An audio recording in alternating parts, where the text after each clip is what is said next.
Assalamualaikum warahmatullahi wabarakatuh.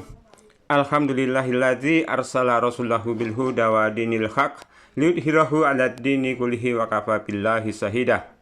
Pemirsa, dalam kehidupan sehari-hari kita sering mendengar pepatah yang namanya pembohong, ya tetap pembohong.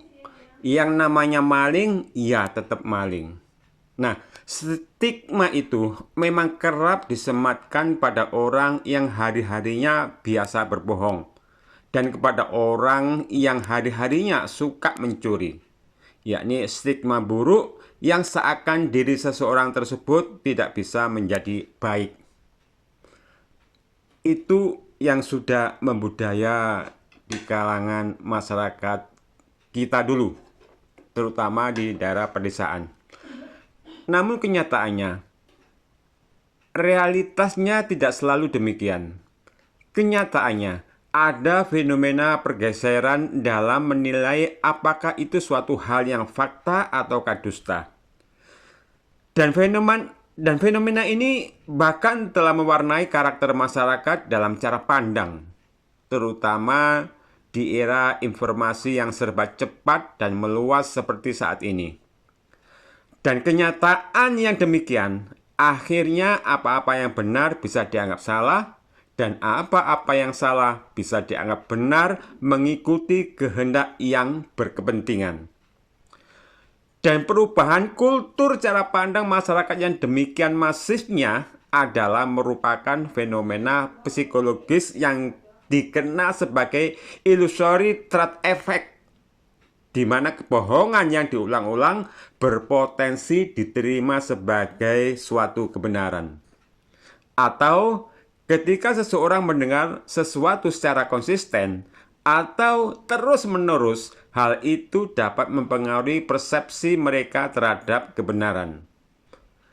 Nah, fenomena ini bisa terlihat dalam berbagai situasi pada kehidupan sehari-hari. Misalnya dalam politik. Semisal mengenai informasi hasil pemilu, sering kali terdapat pemalsuan fakta atau penyebaran informasi yang tidak benar, tapi dalam penyebaran beritanya dinyatakan valid atau sesuai dengan data dan fakta.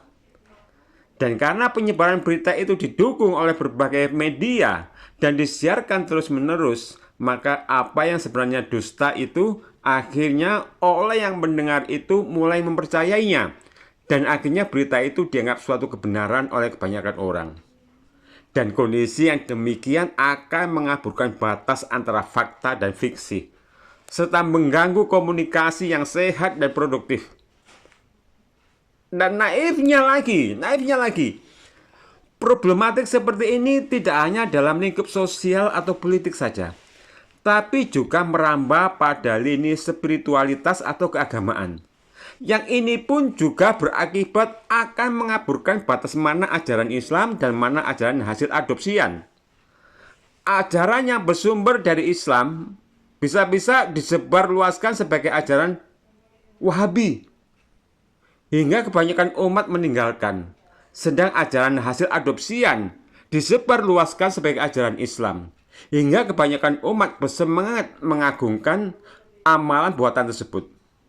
Dan fakta itu nyata, hingga umat muslim yang masih memiliki akal waras jadi geleng-geleng kepala menyikapi fenomena yang banyak serba terbalik dan jungkir balik ini. Kita ambil misal, telah banyaknya fatwa-fatwa nyeleneh dari para kiai yang nggak bisa diterima oleh akal sehat yang telah menyebar di berbagai media. Misal diantaranya contoh dari sekian banyak.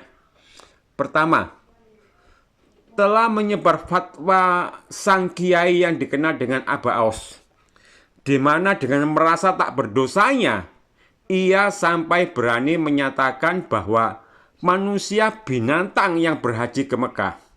Na'udzubillahi min dzalik.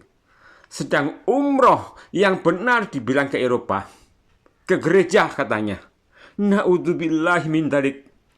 Andai saja yang mengucapkan ini adalah orang-orang Kristen atau orang-orang Nasrani, pastilah umat Islam itu akan marah, marah dengan giroh amarah yang sangat besar.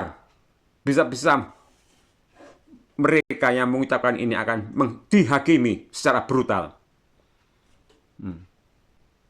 Karena apa? Karena dianggap melakukan penghinaan terhadap agama Islam.